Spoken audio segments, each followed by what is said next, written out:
Hello, it's summer, arguably the best of all four seasons, but it's hot. Look at me, I'm sweating. I'm hot, you're hot, we're all hot. So I made this thing. It's a fan. It's a fan.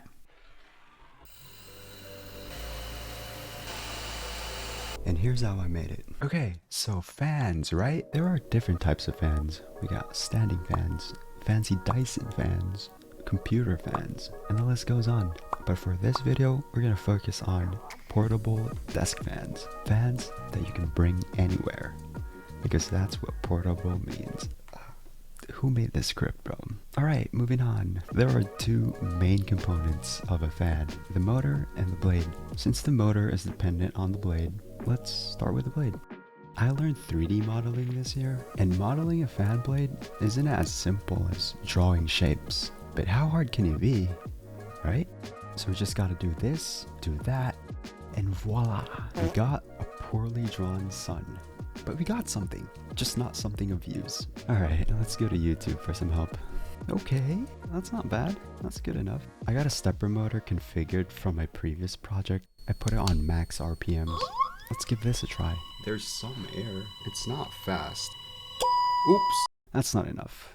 We need more speed. That's a lot of air. And a lot of ouchies. Ow, ow, ow, ow. Ow, ow, ow, ow, ow, ow. This is a brushless motor. It requires more power, but it's capable of higher RPMs. How much higher? At least one? I actually don't know. Okay, so here's a quick rundown of the setup. First thing, the motor itself requires a battery and an ESC. The battery needs to be a 3S or 4S LiPo battery. So the number before the S is just the number of cells. Each cell is equals to 3.7 volts. So if you have a 3S battery, then you have 3.7 volts times 3, which equals to 11.1 volts. So that means that the minimum for this motor to work is 11.1 volts. I mentioned LiPo. LiPo is a lithium polymer battery. LiPo batteries are commonly used for remote control toys like planes, drones, boats, you name it. Do you need to use a LiPo battery? Not necessarily. I'm just using a LiPo battery because the data sheet said so. Then you need an ESC. ESC just means electronic speed controller, which from its name controls the speed of the motor. For an ESC to control the motor, it needs to take an input from the microcontroller. So that's what the white wire is, the input. Then it has the power ground wire that's connected to the microcontroller, which conveniently allows the battery to power the microcontroller as well. Got that? Yeah, neither did I. I don't read, so I didn't realize that the three components that I bought had incompatible connectors. This is an XT60, and I had to cut it to a shape of a Dean's plug for it to work. Also, the motor was using a banana plug, and it was too small for my ESC, so I had to wrap it in foil, but once all of those were hacked together, we get this, a working fan. This got me curious. Can we generate lift with the fan blades that we've made? Alright, so for the first test, I'll try with a normal propeller. Let's see if it does anything. Ooh, that is loud.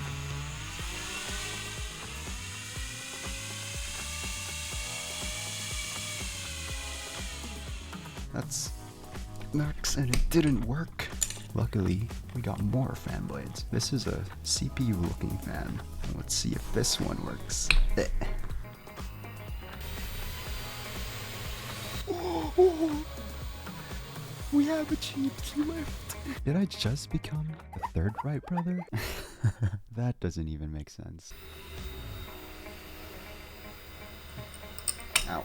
Ow. We got one called a toroidal blade. This is made by MIT students, and it's supposed to be quieter than your normal fan. But, alright.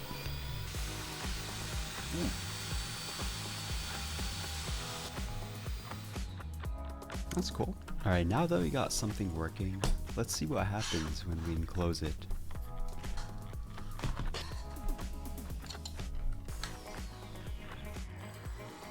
The air definitely feels stronger once we enclosed it, but feeling things out isn't really the right way to measure stuff. If only there was a tool that could measure air velocity. This is an anemometer.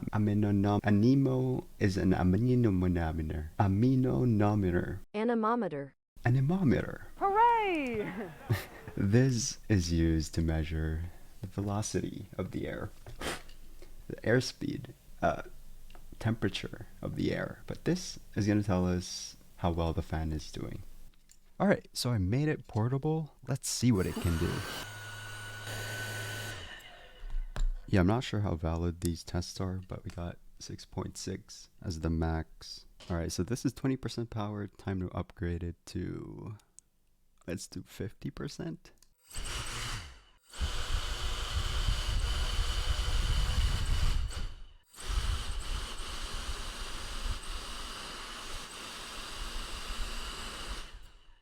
We got a 12.4. Ideally, I'd want to use a potentiometer like I did for my testing, but this is fine for now. But Timothy, you said a big fan. This is a small widow fan. I know. We'll get there. Okay? Just chill out. Alright, well, this is the current design for that handheld fan. I was thinking, how do I make this bigger? And then I thought, what's bigger than one handheld fan? 3 handheld fans. So this is the design, or the lack thereof. So obviously, we're not going to keep all 3 handles. So we'll cut off all the handles, we'll set up a base, and now we have a big desk fan. Let's print it out. And once that's done, we can start setting up. And it should look like this. I call this the mullet design. Business up front, party in the back. You know what? I hate this. Probably gonna dismantle this whole thing and possibly try to make a drone, but that's for another video. I honestly like the handheld fan more, as it has more practical uses, such as cooling myself down, cooling my drink, drying my hair, and helping me fall asleep. Anyways, that's the end of the video. Please sub if you're not a robot, or watch my previous video.